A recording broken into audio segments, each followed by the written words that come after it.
The city by the bay, San Francisco, California, is looking to Hosni Mubarak, of all people, on how to run its government. Earlier this month, when several groups were looking to protest a homeless man's death at the hands of a BART police officer, that's the city's public transportation system, BART shut down its cell phone towers to cut off communication and preempt the protest, just like Mubarak did to the protesters in Tahrir Square in Cairo. And BART's chief spokesperson, who also masterminded the plan, is standing by his decision. Take a listen. When we learned with detailed plans about their actions, we turned to that 1969 ruling, which said under very narrow circumstances, you can put public safety above free speech. You can, for public safety, abolish free speech. I don't know what Supreme Court he's listening to, but here to discuss the morality and the constitutionality of this move is Senior Vice President of the Independent Institute and good friend of the show, Mary Theroux. Mary, it's a pleasure. Welcome back to Freedom Watch.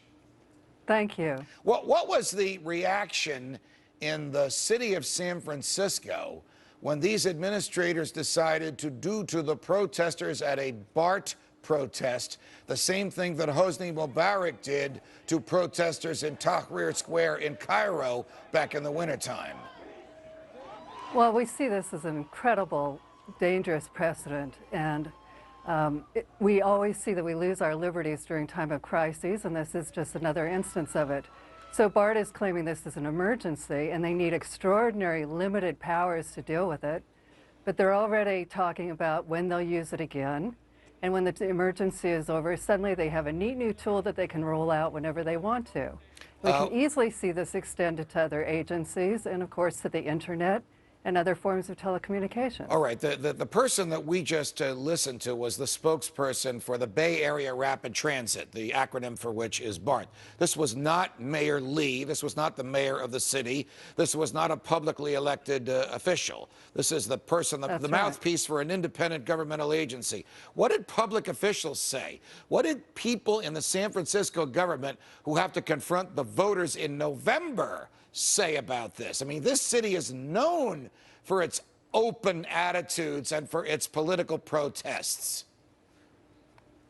That's right, and it's just very dangerous. Plus, this was an interim director who did the decision, so it really has to be stood up to. It is a very dangerous precedent that can't be extended elsewhere. All right. What's the difference between what they did? By the way, where did this protest happen in San Francisco? Was it underground at a BART station, or was it in a street corner like what we're watching now? Where did this happen? No, it was in a BART station, and the BART police are supposed to be there to protect innocent people, not to criminalize everybody and be predators themselves against the innocent.